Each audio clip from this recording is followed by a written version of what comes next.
Hello বন্ধুরা, good morning. কেমন আছো তোমরা সবাই? আমি মোটামুটি ভালো আছি। তো ভালো আছি বলবো না, মোটামুটি আছি। তো 4 পিস মাছ, রুই মাছ রান্না করে নেব ফুলকপি দিয়ে। এই যে ফুলকপি কুটে রেখেছি, আর কুটোটা খুলতে পারছি না। এই যে দেখলে ছোট ছোট আলুগুলো ভালো করে প্রেসারে সিটি মেরে ছাড়িয়ে রেখেছিলাম। তো সেইটাই করব হচ্ছে একটু খাসির চর্বি দিয়ে। তো সেই চর্বিটাই ফ্রিজে রাখা ছিল এই টিফিন কারিটাতে, এই যে খুলেছি। তো এই চর্বিটা দিয়ে এই আলুটা দিয়ে একটা তরকারি মতো করব, বেশ কষা কষা মতো পেঁয়াজ রসুন দিয়ে করব।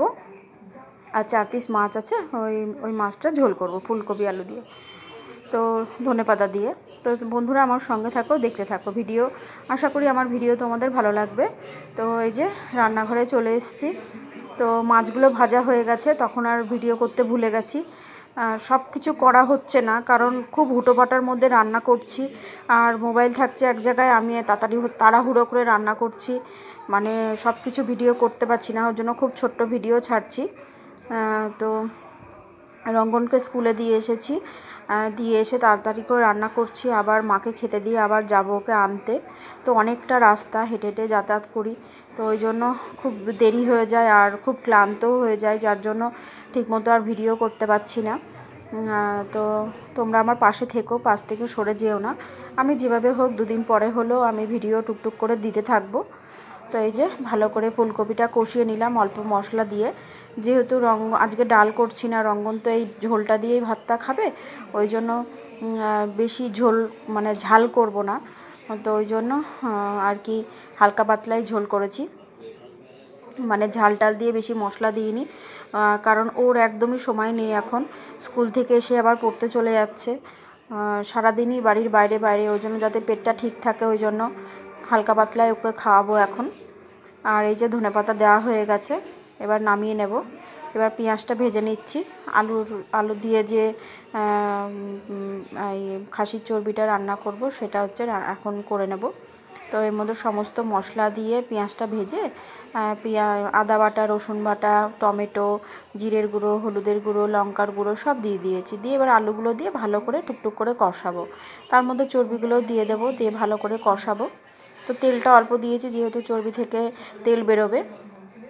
এই যে অনেকক্ষণ বাদে বাদে একটু একটু করে ভিডিও তুলে রেখেছি বলে আজকে তোমাদের সাথে শেয়ার করতে পারছি। তো এটা হচ্ছে 2 দিন আগেকার ভিডিও। তো একটু পরে চর্বিটাও দিয়ে দেবো, দিয়ে ওটা দিয়েও ভালো করে কষিয়ে নেব। খুব ছোট ভিডিও রেখেছি বন্ধুরা, তোমরা কেউ স্কিপ করে চলে যেও না, পুরো ভিডিওটা দেখো, আশা করি তোমাদের ভালো লাগবে। আর এইভাবে আমার পাশে থেকো, যেভাবে আমাকে সবাই সাপোর্ট করছো, আমিও তোমাদের পাশে আছি। এবং কাউকে যদি সাবস্ক্রাইব না করে থাকি, কেউ যদি আমার পরিবার এসে থাকো, অবশ্যই আমাকে আরেকবার একটু কমেন্ট করে জানিও, আমি তাহলে তোমাদের পরিবারে পৌঁছে যাব। অনেক সময় ভুলে যাই আমি, হয়তো মনে থাকে না। এখন যেহেতু ফোনটা নিয়ে খুব একটা বসার সময় পাচ্ছি না। তো এই যে বন্ধুরা দেখো চর্বিটা দেওয়া হয়ে গেছে, আমি আবার খুন্তি দিয়ে তোমাদের একটু তুলে দেখাচ্ছি। এই যে চর্বিগুলো দিয়ে ভালো করে আলুটা কষিয়ে নিচ্ছি। খেতে খুব সুন্দর হয়েছিল, যেহেতু আগের দিনের ভিডিও, এটা ভীষণই ভালো হয়েছিল। তো এই যে সব ফুটছে, তারপরে আর আমার ভিডিওটা করা হয়নি, আমি নামিয়ে মাকে খেতে দিয়েই চলে গেছিলাম রঙ্গনকে আনতে। তারপরে আবার রাত্রেবেলা ভিডিও একটুখানি করেছি। তো এই যে সন্ধেবেলা ওকে মানে স্কুল থেকে আসার পরে ওকে খাইয়ে একটু আধ ঘন্টা বিশ্রাম নিয়ে ওকে পড়তে দিয়ে এসেছি।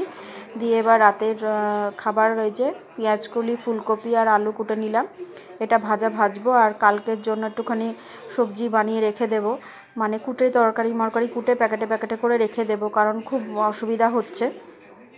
এই যে ফুলকপি আর পেঁয়াজকলি আর ওই আলুটা ভাজাটা হয়ে গিয়েছে, তো তেলটা ঝরানোর জন্য ওইভাবে রেখে দিয়েছি খুন্তি দিয়ে। আর এই আটা মেখে নিয়েছি, রুটি করে নেব। তো ভিডিওটা খুবই ছোট রাখছি বন্ধুরা, এখানেই শেষ করব। ভালো লাগলে অবশ্যই পাশে থেকো, একটা লাইক করো, শেয়ার করো, আর অবশ্যই আমার চ্যানেলটি সাবস্ক্রাইব করে দিও, আর একটা কমেন্ট করে জানিও যে তোমাদের ভিডিও কেমন লাগছে। তো বন্ধুরা শুভরাত্রি, সবাই ভালো থেকো, সুস্থ থেকো, এটাই বলি।